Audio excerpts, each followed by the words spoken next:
سوید بڕیاری دەرکردنی ئەو کەسەی دا کە قورئانی پیرۆزی سووتان. عێراق پەیامێکی توندی دژی ئەمریکا بڵاو کردەوە.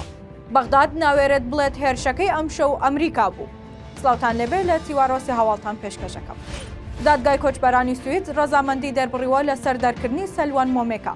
ئەو گەنجە عێراقی زیاتر لە جارێک لە پایتەختی وڵاتەکە قورئانی پیرۆزی سووتان.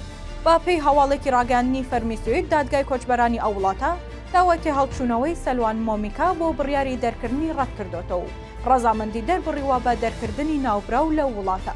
ڕوونکراوەتەوە کە مۆمێکا زانیاری درۆی ڕادەست کردووە لە کاتی وەرگرتنی مافیمانەوەی لە وڵاتە. پێشتر ئاژانسی کۆچبەرانی ئەو وڵاتە بڕیاریدا بە دەرکردنی سەلوان، ئەویش بە هۆکاری وەرگرتنی مافیمانەوەی کاتی و لە 25 ئۆکتۆبەری 2023 تا 16 نیسانی 2024. لا حوزەیرانی ڕابردوو ژەو گەنجە عێراقیە هەستا بە سووتانی قورئانی پیرۆز لە ژێر چاودێری پۆلیسی ئەو وڵاتە و ئەوەش ناڕەزایەتیەکی زۆری بەدواها. یحیا ڕەسوڵ و تەبێژی هێزە چەکدارەکانی عێراق لە بەیاننامەیەکدا ڕایگەیاند ئەمریکیەکان چەندین جارە بەنابەرپرسانە هەموو کارانە ئەنجام دەدەن کە ڕەنگە لێک تێگەیشتنەکان و دەستپێکردنی گفتوگۆی دووقۆڵی تێکدا. دەشڵێت هاوکات شەوی ڕابردوو هێرشێکی ئاسمانی لە ناوەڕاستی گەڕەکێکی نیشتەجێبوون لە بەغدادی پایتەخت ئەنجامدرا کە بە شێوەیەک گرنگی بە ژیانی خەڵکی سیڤیل و یاسانی و دەوڵەتیەکان نەدا. ئاماژی بەوەشکرد بەو شێوەیە هەڕەشە لە ئاشتی دەکات. سەروەری عێراق پێشێل دەکات، ژیانی خەڵک و گەلەکەمان دەخاتە مەترسیەوە.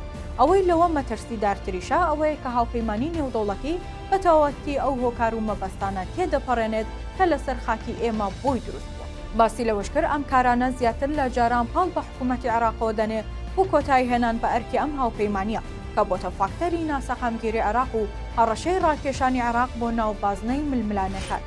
محەممەد حاجی مەحموود سەرۆکی پارتی سۆسیال دیموکراتی کوردستان ڕایگەاند لە شەوی 8 دوای 2024 فڕۆکەی بێفڕۆکەوانی ئەمریکی لە ناو بەغدادی پایتەختی عێراق لە گەڕەکی مەشتەل چەند فەرماندەیەکی عێراقی کردە ئاماژ.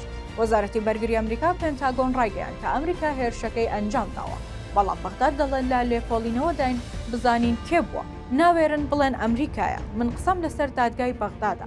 ئەمریکا فەرماندە و خەڵکی هەژار یا هاوڵاتی عێراقیە کوژێ و سەروەری عێراق و بەغداد پێشێل دەکات.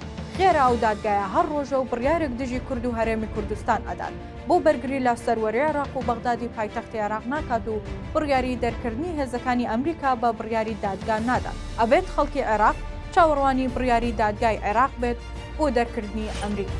سێ هەواڵم پێشکەشکردن هەرشاد.